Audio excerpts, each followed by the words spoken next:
my dear students, today I DP sir with some new important questions related to the topic respiration for CBSE board class 10th students.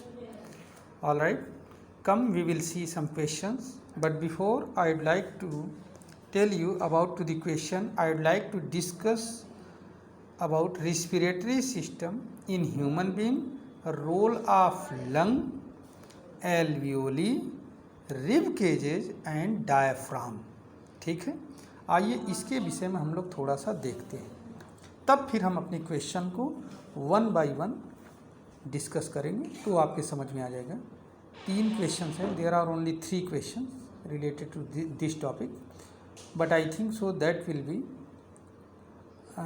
Exactly equal to the 15 to 20 questions that will answer. Understood? Come देखिए, अगर हम human respiratory system की बात करें तो देखिए इसमें क्या पाया जाता है, लंग पाया जाता है। यहाँ पर इस लंग का स्ट्रक्चर बना हुआ है, आप लोग देख रहे हैं। आप लोगों को मालूम है कि लंग आगे चल कर के क्या हो जाता है, आगे चल कर के ट्रैकिया जो है 2 ब्रोंकी में डिवाइड हो जाता है। एक को सिंगुलर फॉर्म है ब्रोंकस और प्लूरल फॉर्म है ब्रोंकी। क्या है, ब्रोंकस एंड ब्रोंकी। ज़रा सा आइए देखिए, हम थोड़ा सा और देखते हैं। जैसा कि इसमें आपको दिखाया गया है कि देखिए ये ब्रोंकस है, ट्रैकिया है, ट्रैकिया आगे चल कर के ब्रोंकस में डिवाइड होते हैं, ब्रोंकस आगे चल कर के ब्रोंकियोल्स में डिवाइड हो रहे हैं। किस में डिवाइड हो रहे हैं, ब्रोंकियोल्स में। ठीक है, और फर्दर ये जो ब्रोंकियोल है ये डिवाइड एंड रीडिवाइड होकर के ये जो छोटे छोटे पाउच लाइक स्ट्रक्चर्स हैं इनको कहा जाता है एल्वियोली। एल्वियोली में खुलते हैं। चलिए सबसे पहले हम लंग के विषय में जानते हैं। लंग को क्या कहा जाता है, लंग को प्लूरा कहा जाता है। क्या कहा जाता है, प्लूरा।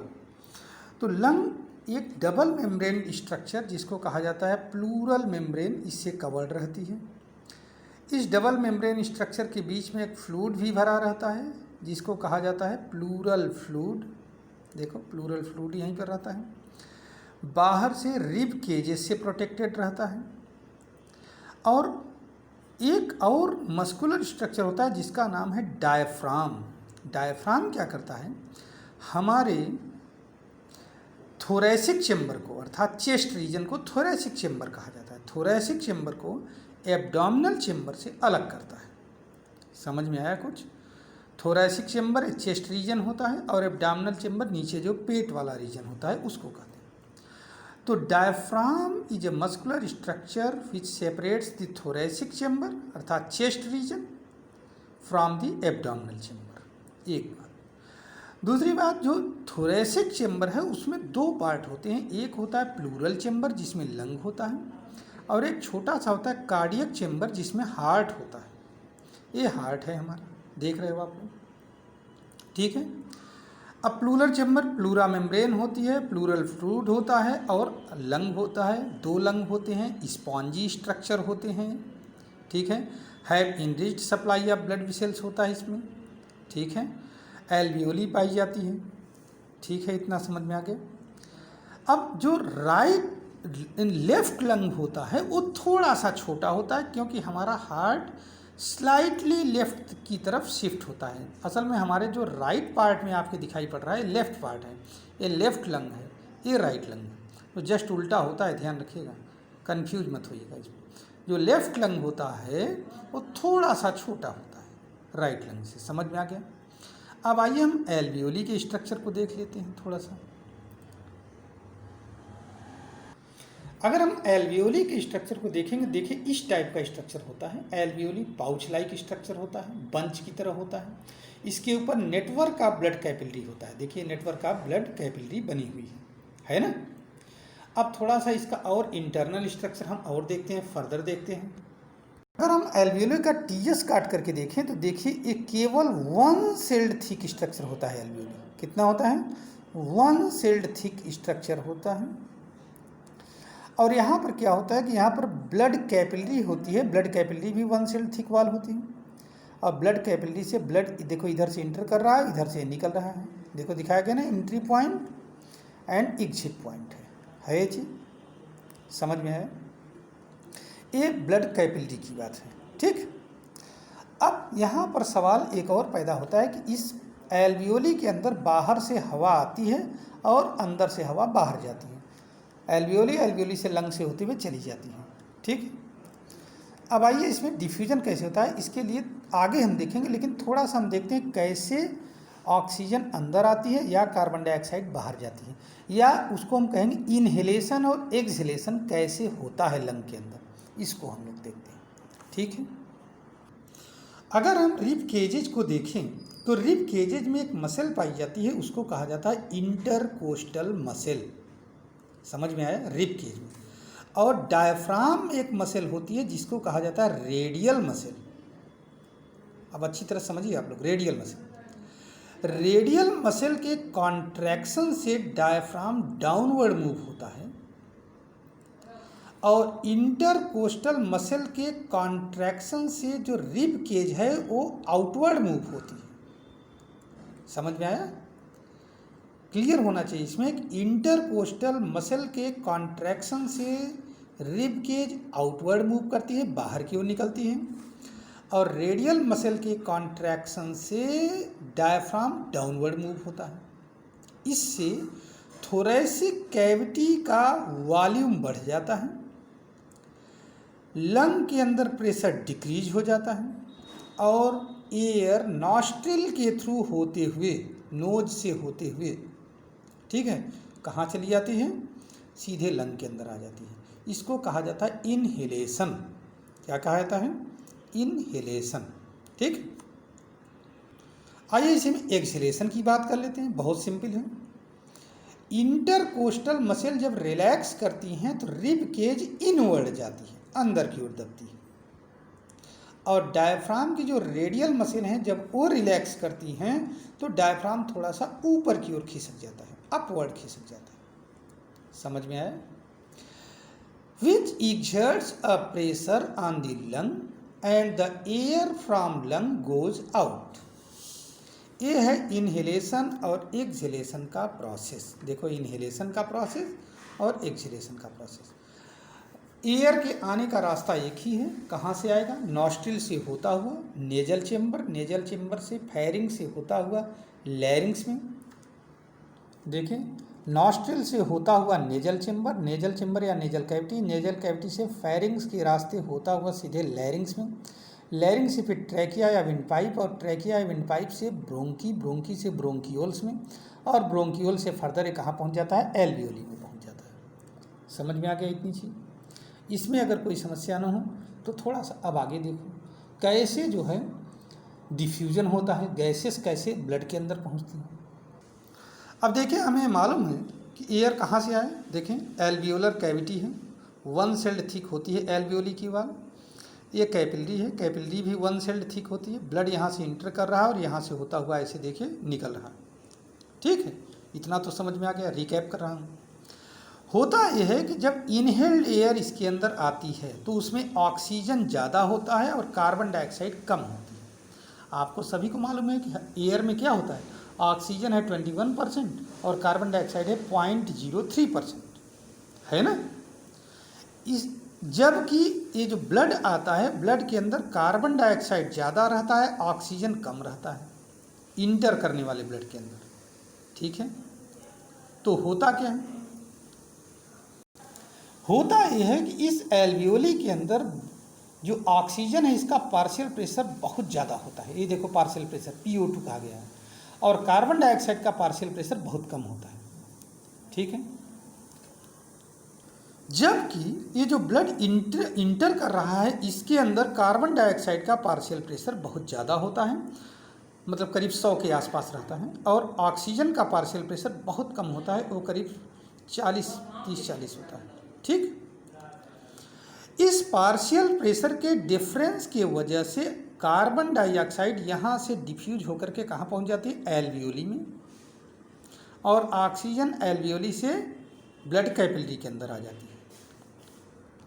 देखिए, कार्बन डाइऑक्साइड का पार्शियल प्रेशर यहाँ ज़्यादा है, यहाँ कम है, तो यहाँ से कार्बन डाइऑक्साइड यहाँ पहुँच जाता है एल्वियोली में। ये ब्लड कैपिलरी है, ये एल्वियोली है, तो ब्लड कैपिलरी से एल्वियोली में। और ऑक्सीजन का पार्शियल प्रेशर ब्लड एल्वियोली के अंदर ज़्यादा है, तो एल्वियोली से ऑक्सीजन कहाँ चली जाती है? ब्लड कैपिलरी के अंदर।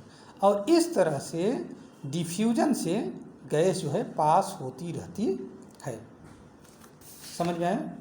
हाँ, थोड़ा सा इसको और सिंपल वे में जरा समझो। देखो ये कार्बन डाइऑक्साइड यहाँ से अंदर और ऑक्सीजन यहाँ से ब्लड कैपिलरी के अंदर। कार्बन डाइऑक्साइड ब्लड कैपिलरी से एल्वियोली में और ऑक्सीजन एल्वियोली से ब्लड कैपिलरी में। अब यही ब्लड जब टिश्यू के पास पहुँचता है तो देखो ये है ब्लड कैपिलरी, ये है टिश्यू सेल्स और यहाँ पर टिश्यू फ्लूइड भरा रहता है। क्या भरा रहता है? टिश्यू फ्लूइड, है ना। तो होता यह है कि टिश्यू के पास भी ऑक्सीजन की होती है कमी और कार्बन डाइऑक्साइड ज़्यादा होता है, क्योंकि ऑक्सीजन रिस्पिरेशन में ख़त्म होता है और कार्बन डाइऑक्साइड रिस्पिरेशन बनता है। तो जैसे ब्लड पहुंचा, इस ब्लड के अंदर ऑक्सीजन का पार्शियल प्रेशर ज़्यादा होता है तो ये तुरंत जो है टिश्यू फ्लूइड से टिश्यू के अंदर चला जाता है। और कार्बन डाइऑक्साइड का पार्शियल प्रेशर कहाँ ज़्यादा होता है? इस टिश्यू फ्लूइड में ज़्यादा होता है। तो यहाँ से कार्बन डाइऑक्साइड ब्लड कैपिलरी के अंदर चलाता है। देखिए ये होता है। तो इस तरह से due to the difference in partial pressure the oxygen and carbon dioxide diffuses from blood into the capillary or from blood capillary into the alveoli or from alveoli into the blood, as well as from blood capillary into the tissue or from tissue into the blood capillary। समझ में आया? ये है पूरा process. ठीक, आइए जरा से इसी में हम एक कंपैरिजन को और देख लेते हैं। ये बहुत ज़रूरी है क्योंकि पूछा जाता है। होता यह है कि जो इनहेल्ड एयर होता है उसमें नाइट्रोजन होता है लगभग 79%, ऑक्सीजन 21% अप्रॉक्स। अब वैसे तो 100% यही हो गया, लेकिन ये थोड़ा कम ज़्यादा होता है, ये ध्यान रखना। 79 ये पूरा नहीं होता है, थोड़ा कम से होता है। कार्बन डाइऑक्साइड 0.03%, वाटर वेपर रहता है। इनहेल्ड एयर की बात हो रही है, ध्यान रखना। और वाटर वेपर वेरी करेगा। अच्छा, जब एक्सहेल्ड एयर जो बाहर निकलेगी एयर, अब इनहेलेशन और एक्सहेलेशन आपके समझ में आ गया हो, तो एक्सहेल्ड एयर में नाइट्रोजन 79%, ऑक्सीजन 17% हो जाती है लगभग, कार्बन डाइऑक्साइड 4% और सैचुरेटेड होता है वाटर वेपर से। तो कोई ज़रूरी नहीं कि 79% ही हो, आप इसमें बिल्कुल कंफ्यूज नहीं होगे, ये थोड़ा सा कम ज़्यादा होता है।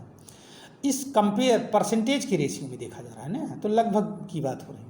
ठीक, तो इनहेल्ड एयर और एक्सहेल्ड एयर में ध्यान रखना है कि ऑक्सीजन 21 से घट करके 17 और कार्बन डाइऑक्साइड 0.03 से बढ़ करके 4%, या इसको आप मोटे तौर पर याद रख सकते हैं 0.04% से 4% हो जाती है। ठीक, इस तरह से होता है।